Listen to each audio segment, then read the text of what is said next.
Hello friends, ಇವತ್ತಿನ recipe mini chicken burger. ಇದನ್ನು oven ಇಲ್ಲದೆ ಪ್ಯಾನ್ನಲ್ಲಿ ಯಾವ ರೀತಿ ಮಾಡ್ಕೊಳ್ಬೋದು ಅನ್ನೋದನ್ನು ತಿಳಿಸ್ಕೊಡ್ತಾ ಇದ್ದೀನಿ. ಇದನ್ನು ನಾನಿಲ್ಲಿ ಇಫ್ತಾರ್ ಟೈಮಿಗೆ ಮಾಡ್ಕೊಳ್ತಾ ಇದ್ದೀನಿ. ಅಲ್ಲದೆ ಇದನ್ನು ಟೀ ಟೈಮ್ ಸ್ನ್ಯಾಕ್ಸ್ ಆಗಿಯೂ ಕೂಡ, ಆಮೇಲೆ ಲಂಚ್ ಬಾಕ್ಸಿಗೆ ಕೂಡ ಮಕ್ಕಳಿಗೆ ಮಾಡಿಕೊಡ್ಬೋದು. ಹಾಗಾದರೆ ಈ ಮಿನಿ ಬರ್ಗರ್ ಬನ್ನನ್ನು ಯಾವ ರೀತಿ ಮಾಡೋದು, ಹಾಗೆ ಏನೆಲ್ಲ ಸಾಮಗ್ರಿಗಳು ಬೇಕು ಅನ್ನೋದನ್ನು ನೋಡ್ಕೊಳ್ಳೋಣ. ಮೊದಲಿಗೆ ನಾವು ಬನ್ನಿಗೆ ಬೇಕಾದಂತಹ ಡೋವನ್ನು ರೆಡಿ ಮಾಡ್ಕೊಳ್ಳೋಣ.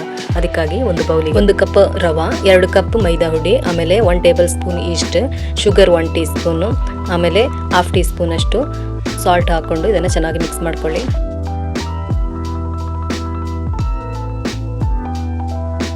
ಹಿಟ್ಟು ಕಲಿಸ್ಕೊಳ್ಳೋದಕ್ಕೆ 1 ಕಪ್ ಅಷ್ಟು ನೀರು, ಇದು ಉಗುರು ಬೆಚ್ಚಗಿರುವ ನೀರನ್ನು ತಗೊಳ್ಳಿ. ಆಮೇಲೆ ಇದನ್ನು ಚೆನ್ನಾಗಿ ಮಿಕ್ಸ್ ಮಾಡ್ಕೊಳ್ಳಿ. 1 ಟೇಬಲ್ ಸ್ಪೂನ್ ವಿನಿಗರ್ ಮತ್ತು 2 ಟೇಬಲ್ ಸ್ಪೂನ್ ಅಷ್ಟು ಆಯಿಲ್ ಹಾಕೊಂಡು ಇದನ್ನು ಚೆನ್ನಾಗಿ ನಾದ್ಕೊಳ್ಳಿ. ಹಿಟ್ಟನ್ನು ಚಪಾತಿ ಹಿಟ್ಟಿನ ಅದಕ್ಕೆ ಮಾಡಿಕೊಂಡು ಅದಕ್ಕಿಂತ ಸ್ವಲ್ಪ ಸಾಫ್ಟ್ ಮಾಡಿಕೊಂಡು ಚೆನ್ನಾಗಿ ನಾದ್ಕೊಳ್ಳಿ. ಒಂದು 10 ನಿಮಿಷ ಚೆನ್ನಾಗಿ ನಾದ್ಕೋಬೇಕು. ಚೆನ್ನಾಗಿ ನಾದ್ಕೊಂಡ್ರೆ ನಮ್ಮ ಬನ್ನು ಕೂಡ ಚೆನ್ನಾಗಿ ಸಾಫ್ಟಾಗಿ ಬರುತ್ತೆ. ನೋಡಿ, ನಾನಿಲ್ಲಿ 10 ನಿಮಿಷ ನಾದ್ಕೊಂಡಿದ್ದೀನಿ. ನೋಡಿ ಹಿಟ್ಟು ಎಷ್ಟು ಸಾಫ್ಟಾಗಿ ಕಾಣ್ತಾ ಇದೆ ಅಂತ. ಇದೇ ರೀತಿ ನೀವು ಕೂಡ ನಾದ್ಕೊಳ್ಳಿ. ಇನ್ನು ಒಂದು 2 ಟೇಬಲ್ ಸ್ಪೂನ್ ಅಷ್ಟು ಎಣ್ಣೆ ಹಚ್ಕೊಂಡು ಇದನ್ನು 2 ಗಂಟೆ ರೆಸ್ಟ್ಗೆ ಇಟ್ಕೊಳ್ಬೇಕು.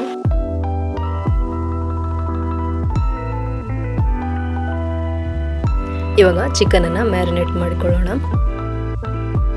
ಬೋನ್ಲೆಸ್ ಚಿಕನ್ 100 ಗ್ರಾಮ್ ಅಷ್ಟು ತಗೊಂಡು ಅದನ್ನು ಸ್ಮಾಲ್ ಸೈಜಲ್ಲಿ ಕಟ್ ಮಾಡ್ಕೊಳ್ಳಿ. ಆಮೇಲೆ ರುಚಿಗೆ ತಕ್ಕಷ್ಟು ಉಪ್ಪು, turmeric powder ½ teaspoon, chilli powder 1 teaspoon, pepper powder 1 teaspoon, garam masala ½ teaspoon, soya sauce 1 teaspoon, vinegar 1 tablespoon, ginger garlic paste 1 teaspoon, egg 1, maida ಹುಡಿ 2 tablespoon, cornflour 1 tablespoon ಹಾಕ್ಕೊಂಡು ಇದನ್ನು ಚೆನ್ನಾಗಿ mix ಮಾಡ್ಕೊಳ್ಳಿ.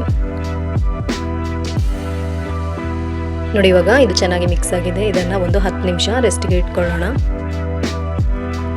ನೋಡಿ, 2 ಗಂಟೆಯ ನಂತರ ನಮ್ಮ ಹಿಟ್ಟು ನೋಡಿ ಎಷ್ಟು ಚೆನ್ನಾಗಿ ಉಬ್ಬಿ ಬಂದಿದೆ ಅಂತ.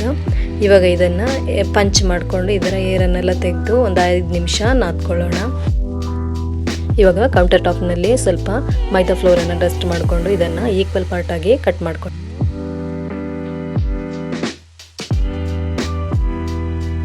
ಇವಾಗ ಇದನ್ನು ಉಂಡೆಯಾಗಿ ಮಾಡಿಕೊಂಡು ನಾನು ವಿಡಿಯೋದಲ್ಲಿ ತೋರಿಸ್ತಾ ಇದ್ದೇನಲ್ಲ, ಇದೇ ರೀತಿ ಮಾಡಿಕೊಂಡು ಇದನ್ನು ಒಂದು 10 ನಿಮಿಷ ರೆಸ್ಟಿಗೆ ಇಟ್ಕೊಳ್ಳೋಣ ಕವರ್ ಮಾಡಿಕೊಂಡು.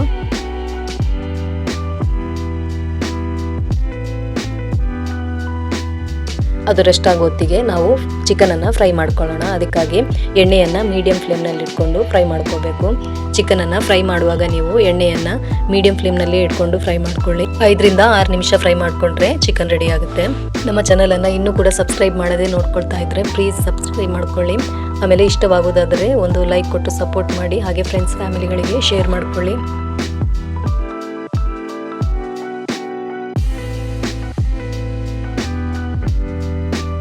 ಇದೇ ರೀತಿ ಎಲ್ಲದನ್ನು ಫ್ರೈ ಮಾಡ್ಕೊಳ್ಳಿ. ಮೀಡಿಯಂ ಫ್ಲೇಮ್ನಲ್ಲೇ ಇಟ್ಕೊಂಡು ಫ್ರೈ ಮಾಡ್ಕೋಬೇಕು. ನೋಡಿ, ಇಲ್ಲಿ ಚಿಕನ್ ಎಲ್ಲ ಫ್ರೈ ಆಗಿ ರೆಡಿಯಾಗಿದೆ. ಹಾಗೆ ನಮ್ಮ ಬನ್ನು ಕೂಡ ರೆಸ್ಟ್ ಆಗಿ ಎಲ್ಲ ರೆಡಿಯಾಗಿದೆ. ಇವಾಗ ಬನ್ನನ್ನು ಬೇಯಿಸ್ಕೊಳ್ಳೋದಕ್ಕೆ ಅಡಿ ದಪ್ಪವಿರೋ ಒಂದು ತವವನ್ನು ತಗೊಂಡು ಇದನ್ನು ಮೀಡಿಯಂ ಫ್ಲೇಮ್ನಲ್ಲಿ ಬಿಸಿ ಮಾಡ್ಕೊಳ್ಳೋಣ. ಆನಂತರ ಸ್ವಲ್ಪ ಎಣ್ಣೆ ಹಚ್ಕೊಂಡ್ರೆ ಸಾಕು. ತವ ಬಿಸಿಯಾದ ನಂತರ ಫ್ಲೇಮನ್ನು ಲೋ ಅಲ್ಲಿ ಇಟ್ಕೊಳ್ಳೋಣ. ಆಮೇಲೆ ಒಂದೊಂದೇ ಬನ್ನನ್ನು ಹಾಕೊಳ್ತಾ ಬರೋಣ. ಪ್ಯಾನಿಗೆ ಸ್ವಲ್ಪ ನೀರನ್ನು ಹಾಕ್ಕೊಳ್ತಾ ಬನ್ನಿ. ಆಮೇಲೆ ಇದನ್ನು ಕವರ್ ಮಾಡಿಕೊಂಡು 20 ನಿಮಿಷ ಬೇಯಿಸ್ಕೊಳ್ಳಿ. 20 ನಿಮಿಷದ ನಂತರ ಇದನ್ನು ತಿರುಗಿಸಿ ಹಾಕ್ಕೊಂಡು ಇನ್ನೊಂದು 5 ನಿಮಿಷ ಕವರ್ ಮಾಡಿಕೊಂಡು ಬೇಯಿಸ್ಕೊಳ್ಳಿ. ನೋಡಿ, ಇವಾಗ ನಮ್ಮ ಬನ್ ರೆಡಿಯಾಗಿದೆ. ನೋಡಿ ಎಷ್ಟು ಸಾಫ್ಟಾಗಿ ರೆಡಿಯಾಗಿದೆ ಅಂತ. ಟೋಟಲ್ ಆಗಿ 25 ಮಿನಿಟ್ಸ್ ಬೇಯಿಸ್ಕೊಂಡ್ರೆ ಬನ್ ರೆಡಿ ಆಗುತ್ತೆ. ಈ ಬನ್ನನ್ನು ಇವಾಗ ಒಂದು 20 ಮಿನಿಟ್ಸ್ ಕವರ್ ಮಾಡ್ಕೊಂಡು ಇಟ್ಕೊಳ್ಳೋಣ. ಈಗ ಇಡೋದ್ರಿಂದ ಸಾಫ್ಟಾಗಿ ಬರುತ್ತೆ. ಇವಾಗ ನಾವು ಫ್ರೈ ಮಾಡಿ ಇಟ್ಕೊಂಡಂತಹ ಚಿಕನನ್ನು ಸ್ವಲ್ಪ ಸೀಸನಿಂಗ್ ಮಾಡ್ಕೊಳ್ಳೋಣ. ಅದಕ್ಕಾಗಿ 1 ಟೇಬಲ್ ಸ್ಪೂನ್ ಅಷ್ಟು ಆಯಿಲ್ ಹಾಕ್ಕೊಂಡು ಬಿಸಿಯಾದ ನಂತರ ಅದಕ್ಕೆ 1 ಟೇಬಲ್ ಸ್ಪೂನ್ ಅಷ್ಟು ಗಾರ್ಲಿಕ್ಕನ್ನು ಸಣ್ಣದಾಗಿ ಕಟ್ ಮಾಡಿಕೊಂಡು ಹಾಕ್ಕೊಳ್ಳಿ. ಆಮೇಲೆ soya sauce, chilli sauce, tomato ketchup ಎಲ್ಲನೂ 1 ಟೇಬಲ್ ಸ್ಪೂನ್ ಹಾಕ್ಕೊಂಡು ಚೆನ್ನಾಗಿ ಮಿಕ್ಸ್ ಮಾಡ್ಕೊಳ್ಳಿ. ಆಮೇಲೆ 1 ಟೇಬಲ್ ಸ್ಪೂನ್ ಕಾರ್ನ್ಫ್ಲವರ್ ಮತ್ತು 2 ಟೇಬಲ್ ಸ್ಪೂನ್ ನೀರು ಹಾಕ್ಕೊಂಡು ಮಿಕ್ಸ್ ಮಾಡಿ ಅದಕ್ಕೆ ಹಾಕ್ಕೊಂಡು ಮಿಕ್ಸ್ ಮಾಡ್ಕೊಳ್ಳಿ.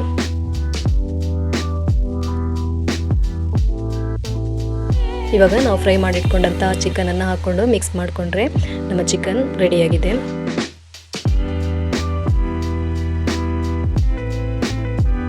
ಸ್ವಲ್ಪ ಇದರ ಮೇಲೆ ಬಿಳಿ ಎಳ್ಳನ್ನು ಹಾಕ್ಕೊಳ್ಳಿ. ಇದ್ರೆ ಹಾಕ್ಕೊಳ್ಳಿ, ಇಲ್ಲಾಂದರೆ ಪರವಾಗಿಲ್ಲ. ಇವಾಗ ಇದಕ್ಕೆ ಒಂದು ಸಲಾಡನ್ನು ರೆಡಿ ಮಾಡ್ಕೊಳ್ಳೋಣ. ಅದಕ್ಕಾಗಿ ಕ್ಯಾಬೇಜ್, ಆನಿಯನ್, ಕ್ಯಾಪ್ಸಿಕಮ್ ಹಾಕ್ಕೊಂಡು ಅದಕ್ಕೆ ಮಯೋನೈಸ್ ಒಂದು 4-5 ಟೇಬಲ್ ಸ್ಪೂನ್ ಹಾಕ್ಕೊಂಡು ಚೆನ್ನಾಗಿ ಮಿಕ್ಸ್ ಮಾಡ್ಕೊಳ್ಳಿ. ಬನ್ ನೋಡಿ ಎಷ್ಟು ಸಾಫ್ಟಾಗಿ ರೆಡಿಯಾಗಿದೆ ಅಂತ. ಓವನ್ ಇಲ್ಲದೆ ಕೂಡ ನಾವು ಸಾಫ್ಟ್ ಆದ ಬನ್ನನ್ನು ರೆಡಿ ಮಾಡಿಕೊಳ್ಬೋದು. ಇವಾಗ ಬನ್ ಆಮೇಲೆ ಚಿಕನ್ ಸಲಾಡ್ ಎಲ್ಲ ರೆಡಿಯಾಗಿದೆ. ಇವಾಗ ನಾವು ಬರ್ಗರನ್ನು ಅಸೆಂಬ್ಲಿ ಮಾಡ್ಕೊಳ್ಳೋಣ. ಬನ್ನನ್ನು ಕಟ್ ಮಾಡ್ತಾ ಇದ್ದೇನೆ. ನೋಡಿ ಅದು ಎಷ್ಟು ಸಾಫ್ಟಾಗಿ ಬಂದಿದೆ ಅಂತ ವಿಡಿಯೋದಲ್ಲಿ ಕಾಣ್ತಾ ಇರ್ಬೋದು ನಿಮಗೆ.